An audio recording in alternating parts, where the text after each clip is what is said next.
dando início a mais um programa Norte em Ação, através do canal 6 da NET, do canal 6 da NET Digital, também da rede mundial por meio da PoaTV.net, da PoaTV.tv e da PoaTV.org. Vários canais de acesso para você acompanhar a nossa programação em tempo real, agora também no seu celular, nos mesmos endereços que estão aí no rodapé do vídeo. Você pode, com exclusividade total, acompanhar a nossa programação. Quero aproveitar, já deixar aí o nosso telefone, nossos e-mails, para você começar a interagir, encaminhar aí sugestões de pauta para o programa, perguntas para o quadro Alô Doutor, questões para o pedido de providência e também a sua participação dentro da ação solidária, do ação empresarial e do quadro Educação. O telefone, como está no rodapé do vídeo, é o 30 23 47 25, DDD 51 aqui de Porto Alegre, e nosso e-mail, alodoutor@ig.com.br, e também o zonanorte@pop.com.br. Então, além das entrevistas exclusivas, você vai poder acompanhar... E ele, o que a tua internet fez? Facilitou, né? Enfim, o mundo esse, né? Maneiras, por exemplo, né, de agir, então, né? O pedófilo, ele faz isso, ele se aproveita, ele utiliza... convite para você manter a sintonia, estamos preparando mais um programa especial com muitas informações e notícias exclusivas que você não pode perder. Quero lembrar que estamos aqui no Centro Espanhol, onde produzimos nossos programas especiais, e dizer que o Centro Espanhol coloca à disposição da nossa comunidade seus salões para festas e eventos. Então anote aí o endereço para você conferir e conhecer em loco toda a infraestrutura do Centro Espanhol. Travessa Sul, número 102, esquina com a Rua Portugal, no bairro Higienópolis, aqui em Porto Alegre. E o telefone para você fazer contato com a Secretaria é o 3342-5990, DDD 51, aqui de Porto Alegre. Então continue ligado que no Centro Só a gente volta. Muito já foi feito.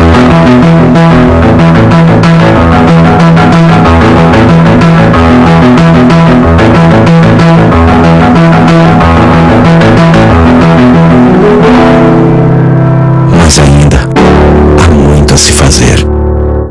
Dorcólias. Todo mundo merece ver a vida. Iniciativa Hospital Banco de Olhos de Porto Alegre.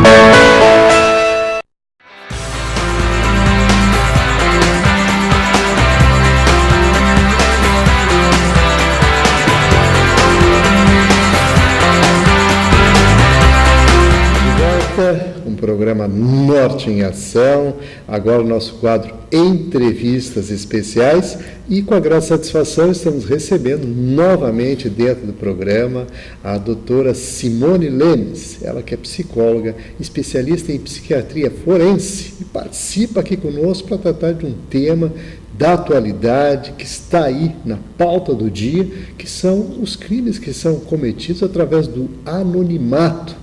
O pessoal utiliza na internet. É sobre esses aspectos e outras situações que a gente vai conversar com ela hoje. Tudo bom? Tudo bom, prazer estar aqui novamente, né?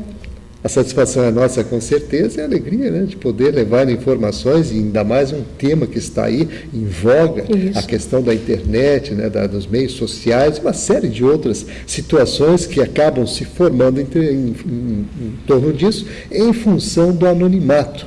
E nesse aspecto, evidentemente, existem coisas a serem consideradas, a questão do crime, inclusive, das transgressões que são cometidas e que requerem, evidentemente, toda uma preparação até para a gente coibir esse tipo de situação. E, nesse sentido, eu gostaria, claro, de entrar nessas minúcias. Certo. Bom, a internet, ela é, na verdade, um meio de comunicação, né, que surgiu para nos ajudar. Se a gente pudesse pensar do lado bom, né?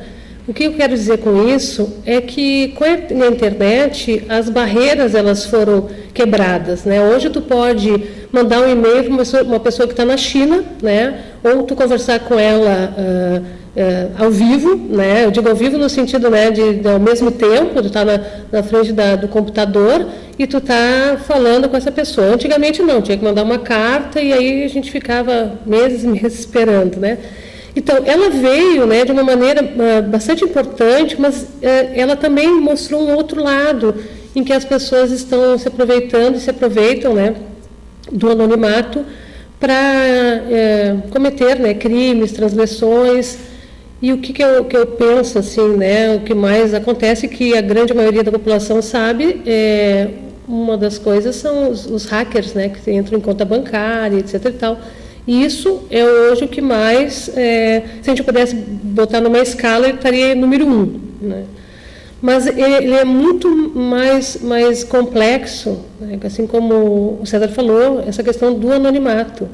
Então, foi feita uma pesquisa em 2008, né? Eu participei dessa pesquisa, com 35 pessoas, homens e mulheres, 60% eram mulheres, 40 homens, de uma idade que variava de 18 a 50 anos. Para participar era muito simples. Era a pessoa aceitar, evidentemente, ela participar dessa pesquisa, e a grande questão era ela gostar, né, da internet. Bom, os resultados eles foram surpreendentes, porque eram pessoas que elas tinham um status social, né, elevado, situação financeira bem definida, todos tinham graduação, e 20% dessas pessoas, elas confessaram, né, então, já ter participado de algum crime, que a gente diz, uma transgressão, né, virtualmente. Desses 20%, 80 pessoas disseram que repetiriam. Então, assim, o número de pessoas que foram pesquisadas é um número pequeno. Agora, se tu colocar em proporção, quantas pessoas, né? A internet, né, nessa questão que eu trago aqui como uma coisa que ela pode prejudicar, não sei se a palavra seria essa, é que as pessoas vivem uma vida paralela, né, na internet. Porque a internet hoje, se vocês imaginarem, o que acontece? Vocês podem ir no banco pela internet, vocês podem namorar pela internet, porque o namorado ou a namorada está em outro país, né? Vocês podem estudar, né, com esses cursos hoje à distância. Então, assim, várias atividades que são feitas no nosso dia a dia, no mundo real, elas também são feitas virtualmente. Isso vem crescendo, crescendo, crescendo. Algumas pessoas, né, então, utilizam isso de uma maneira, né, que não fariam na vida real. Elas não têm coragem de fazer isso. Alguma transgressão, por exemplo, né? E aproveita esse anonimato para exercer, né? Realmente tem aspectos bem importantes aí que a senhora destaca, porque uma das situações, claro, todo aquele envolvimento e a utilização proativa, né, dessas ferramentas que realmente vieram a revolucionar e trouxeram vários facilitadores e que, de fato, né, a gente realmente percebe a evolução, o avanço nesse sentido. Em contrapartida, existe também aquela outra parte, né, que realmente até a questão do bullying, que já foi bastante discutida nesse sentido, e em especial quando a pessoa não é identificada imediatamente ou tem um pseudo, né? Um pseudonome, ou coisa que o valha, que lhe favorece, inclusive, a prática dessas transgressões e crimes hoje virtuais, que estão já qualificados nesse sentido. Existe já uma legislação tratando desses aspectos. Claro, ela está em evolução ainda, mas, de qualquer forma, já existe uma preocupação, inclusive, organismos, né, de governo que coíbem esse tipo de situação e que têm também o poder de repreender, né, de reprimir esse tipo de situação. Então, nesses aspectos, assim, eu gostaria que a gente abordasse a questão psicológica disso tudo. Certo. O que realmente faz com que a pessoa adote um comportamento avesso àquele que ela habitualmente tem junto à sociedade? Eu poderia dizer assim, né, que esse anonimato, ele mexe com esse psíquico nosso, né? Algumas pessoas, então, vão utilizar para o bem e outras para o mal. Porque, assim, na verdade, se nós pensarmos, a gente não conhece as pessoas. Elas demonstram, muitas, né, uma maneira de agir, né, que eu digo no mundo real, e de outra maneira no mundo virtual. Então, assim, é que dentro dela, psicicamente, é como se tu pudesse, assim, espiar numa janela, entendeu? Tu está espiando na janelinha, então a internet, tu vai fazer isso aí, tu está espiando. Só que nessa janela, por exemplo, a gente até já viu isso aí em algumas entrevistas, reportagens, né, de pessoas no Rio de Janeiro que estavam em sacadas e jogavam ovos, né, nas pessoas que estavam passando, né.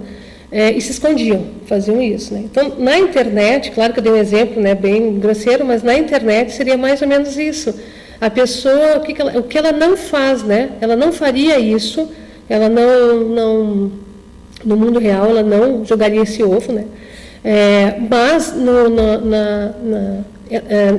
nesse mundo virtual ela faz, e eu poderia dizer também que já existe uma predisposição para isso, né? Que na verdade é coibida no mundo real pela sociedade, pela punição, e como é difícil hoje, apesar de ter toda uma polícia, digamos, né, da inteligência policial que está tentando combater, está combatendo, mas a proporção é muito grande. Eu posso hoje, por exemplo, cometer um crime virtual, um delito. Eu aqui em Porto Alegre posso cometer na Austrália, né, prejudicar alguém na Austrália. Então é toda uma equipe de policiais que se envolve do mundo todo. Isso é difícil, né? E as pessoas se aproveitam, mas é bem aquela questão assim, a predisposição, porque se tu é uma pessoa com caráter, né, e tu realmente não se envolve em confusão, tu não vai fazer a internet, tu não vai usar isso aí. Tu vai usar para coisas gratificantes, que tu possa ter uma qualidade até de vida, como no caso eu falei anteriormente, de hoje tu poder fazer um curso, né, de pós-graduação pela internet, mas as pessoas, então, que estão do outro lado, elas se utilizam disso. Eu vou dar um exemplo, assim, a questão da pedofilia, né? A pedofilia, por exemplo, a gente pensa bem no aspecto psicológico. Ele já é um pedófilo, né? Então ele já tem essa, né, nem predisposição, ele já tem essa atitude, comportamento, e ele, o que a internet fez? Facilitou, né,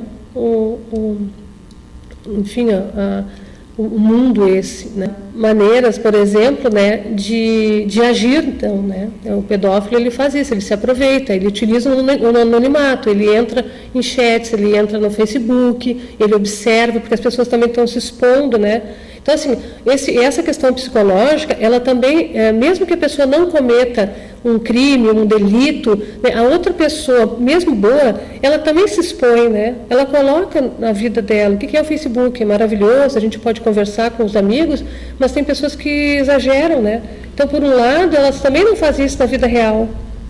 Elas não se expõem dessa maneira. Mas ali é muito simples, né? Eu costumo dizer, o gordo vira magro, o feio vira bonito, né? Tu pode fazer o que quiser, né? Então, assim, mexe, com o psíquico, mexe, né?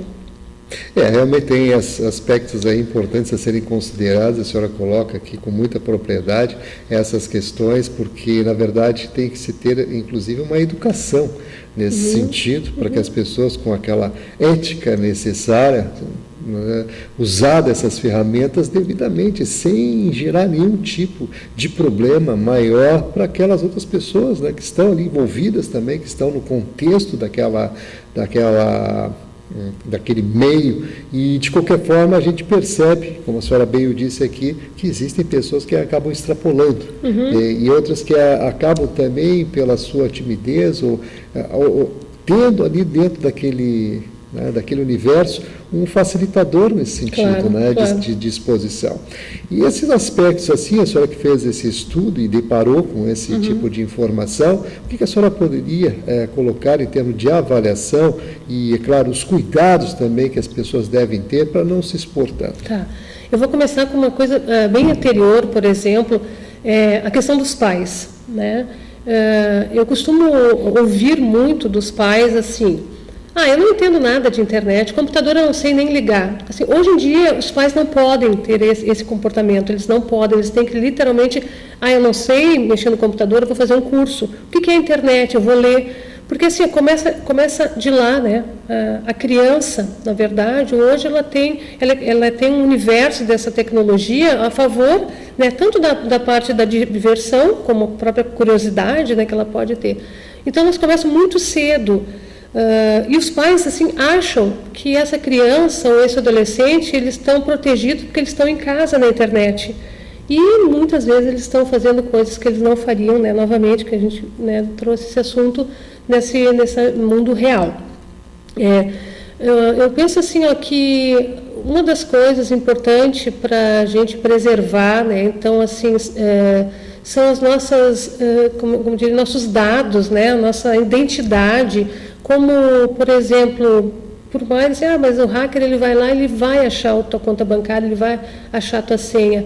Mas existe, por exemplo, programas, né, inclusive, que eles te asseguram. E hoje a gente vê assim bancos, né, que realmente tem um sistema de segurança bem pesados, né, assim, para evitar isso. Mas é claro, né, que mesmo assim os hackers ainda podem entrar. Então, mas assim, a grande questão é essa, é nós mesmos nos privarmos, né? Nem seria, mas enfim, eu acho que é bem isso também, privação, porque assim, a gente não se expõe no mundo real. A gente não fica dizendo a nossa conta bancária, minha senha é tal, eu faço isso, eu trabalho em tal lugar, eu chego tal hora em casa, nós não fazemos isso. Então, por que a gente vai fazer também na internet? Então, a situação tomou uma proporção em que as pessoas também elas não sabem como lidar com isso, porque é muita liberdade, entendeu? É uma liberdade de expressão, e a gente está vendo, assim, né, na televisão, as manifestações que estão ocorrendo, né, no Brasil todo, que não vem ao caso aqui, mas, assim, como é que aumentou, como é que se criou isso, né? As redes sociais, né? As redes sociais, elas hoje são instrumentos maravilhosos, né? E a gente sabe disso. As redes sociais hoje elas podem destruir uma marca de algum produto, né, de alguma empresa, ou elas podem, né, subir essa mesma empresa, né, assim, com o que é espalhado, né? Então, assim, o que a gente tem que pensar? Nós temos que pensar que, em termos de empresa, né, nós possamos, então, fazer realmente com que nosso produto ele seja bom fora, né, e dentro da internet, né? Usar a questão da ética, do bom senso, os pais, né, que estão nos assistindo, eles também poderem pensar e de terem mais cuidado e poder observar o que o seu filho está fazendo lá no quarto, né? Não é invadir, né, abrir a porta e ficar bisbilhotando, mas ter um conhecimento, né? Eu acho que essa é a grande questão. Realmente tem essa situação que a senhora coloca aí com relação ao monitoramento das crianças, porque pela liberdade, pelo momento hoje vivido, as famílias, pelo comportamento que tem, por vezes as crianças percebem logo isso tudo e se colocam de uma maneira onde elas querem também, né, participar mais ativamente e querem ter mais autonomia, só que, porém, elas estão em formação, isso não mudou, embora tenham facilitadores nesse sentido, isso continua.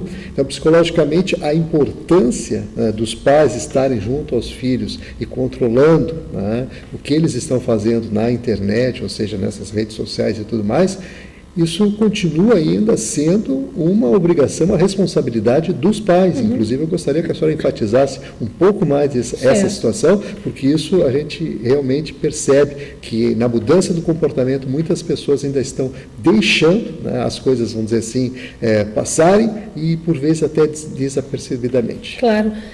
O que tem alguns pais fazendo, que eu acho ótimo, né? Ficando amigos dos seus filhos, por exemplo, nas redes sociais, como o Facebook, são amigos. Então, assim, o pai ele não vai controlar no sentido assim de julgar, ou então o filho colocou alguma coisa na internet, ele vai lá e vai, vamos dizer, xingar, né? Ele não vai fazer isso, mas ele também vai ver uma postura, né, como esse filho ele se porta frente a outras pessoas no mundo virtual. E eu tenho presenciado muitos adolescentes e até, né, diria assim, pessoas, né, mais velhas, em que elas jamais xingariam alguém por determinado assunto na vida real, né? Jamais. E que na internet aproveitam e falam palavrões, é uma coisa assim absurda. Assim, quem convive, quem estuda, né, esse assunto como eu, a gente muitas vezes assim não imagina, né, as pessoas não imaginam o quanto o anonimato, ou mesmo até nem porque no Facebook também não é anonimato, né? As pessoas se mostram, né? Isso prejudica e a maneira que elas utilizam. Mas só voltando a essa questão dos filhos, né? Então o que a gente pode fazer a gente tem assim em mente que Como os filhos vieram, né, e estão vindo de uma geração completamente diferente da nossa, né, é comum, isso não é comum que eles tenham mais acesso à tecnologia, eles querem realmente sempre o que é o melhor, a inovação, né, isso faz parte da vida deles, né. Agora, a gente ficar atrás, né, disso, não entendendo, né, tem uma propaganda nos Estados Unidos que eu acho muito interessante, que é um bebê que está sentado e dão uma revista para ele e ele começa a folhear aquela revista e começa a dizer: não funciona, não funciona, não funciona. Aí eles dão um tablet, né? E ele vai apertando e funciona, funciona, funciona. É um bebê, né? Ele não foi nem alfabetizado e alguma coisa está errada, né? Então, já percebe instintivamente. Exatamente, né? E é uma geração diferenciada da nossa, e nem por isso a gente vai deixar de se afastar, muito pelo contrário, né? A gente tem que pensar que as atitudes desse adolescente, dessa criança na internet, elas com certeza, se elas não forem, né, monitoradas, e isso eu estou dizendo, eu não quero dizer que é perseguida, né, pelos pais, não é isso, né, mas observadas, elas vão refletir, né, no futuro, com certeza. Então, justamente porque existe um facilitador, né, do anonimato, e que na internet a pessoa pode aprender várias coisas, né, o adolescente pode aprender várias coisas. E além dessas questões também, isso já vem há algum tempo, desde do Orkut, depois o Facebook, o Twitter e todas essas redes sociais aí que foram introduzidas e todas com seu sucesso no tempo, né, que assim estão aí se posicionando, mas porém também aquelas pessoas, além do anonimato, as pessoas que usam também de pseudônimos, né, que usam de outra identidade, se forjam, criam contas paralelas, enfim, tem todo esse universo ainda que tem que ser considerado aos aspectos que a senhora colocou aqui, e até no cuidado, porque as crianças realmente ficam muito vulneráveis, né, e suscetíveis, né, evidentemente, à ação dessas pessoas. Então é bom que a gente destaque bem isso, né, e claro, eu quero aproveitar aqui os minutinhos finais para suas considerações e, né, já agregando aí e colocando também aquilo que a senhora julga importante para o momento e para a contextualização dessa informação que a gente está trazendo hoje. Certo. Além dos pais, né, terem esse cuidado, eu penso assim que profissionais da área da saúde também, psicólogos, né, como minha profissão, de estarem informados, entenderem um pouco sobre isso, porque é muito comum também o paciente ele trazer situações que está vivenciando na internet, namoros virtuais, né? Mas se tu não entende isso que aquilo passa despercebido. E não pode. Na verdade, eu acho que a palavra que eu estou usando parece uma palavra muito forte, mas não pode, não é? Hoje a gente não pode emitir um profissional que não entenda, que não leia, que não estude sobre isso. Eu estava lendo recentemente uma projeção de que as guerras, né, que vão ocorrer, né, futuramente entre países não vai ser com arma, vai ser nesse mundo virtual, né? Então, a Coreia do Sul, Coreia do Norte, por exemplo, né? A Coreia do Norte invadiu a Coreia do Sul, eles detonaram assim vários bancos, informações da defesa civil, enfim, né? E a Coreia, essa mesma, né, Coreia do Norte, hoje ela tem uma faculdade e uma turma especial, né, que vai formar hackers. Está formando, na verdade. Então, para e pensa o que é isso. Então, assim, para a gente poder lidar com esses avanços, a gente tem que entender. E eu sugiro que quem não entende, hoje não entenda, procure, né, informações e leve essa questão bem mais séria do que parece, né? Muito bem, então vamos agradecer aqui, mais uma vez, a participação da doutora Simone Lemes. Eu que agradeço. Ela que é psicóloga especializada em psiquiatria forense, participando hoje conosco, falando aí do mundo virtual e dos aspectos, né, das transgressões, dos crimes na internet. E, claro, fica o nosso convite especial para você manter a sintonia, que num instante só a gente volta. Precisa de um mecânico, de um sapateiro, de uma mão, de um pé, precisa de um piloto, de um ginete, de um holandês, precisa de artista, precisa de uma avó, precisa de amigos, precisa de alguém, precisa de você. Todo o trabalho da ACD Rio Grande do Sul é feito através da ajuda de milhares de pessoas. Precisamos de você para fazer muito mais. acdrs@aacd.org.br. Quero agradecer especialmente a você que está sintonizado no programa Norte em Ação. Nossos muito obrigado pelos seus telefonemas, pelos seus e-mails, pelo seu carinho especial de estar prestigiando aí toda a nossa programação. Quero lembrar que o programa termina, mas você pode continuar mantendo contato com a nossa produção, bastando ligar para o telefone que aparece aí no rodapé do vídeo, o 30 23 47 25, DDD 51 aqui de Porto Alegre, ou então escrever para um de nossos e-mails, alodoutor@ig.com.br e o tradicional zonanorte@pop.com.br. Através desse telefone, desses e-mails, você encaminha sugestões de pauta para o programa, perguntas para o quadro Alô Doutor, questões para o pedido de providência e também a sua participação dentro da ação solidária, da ação empresarial e do quadro Educação. Quero lembrar que estamos aí com a nossa programação também no nosso blog, né, onde você pode acessar a qualquer hora do dia ou da noite, assistir e rever programas. Então anote aí o endereço para você se conectar. É maispontual.com.br/Norte em Ação, sem o cedilha, sem o tio, é claro, para facilitar o acesso e você navegar com toda a tranquilidade e obter todas as informações que a gente coloca à sua disposição. Então, nosso muito obrigado a todos e até amanhã.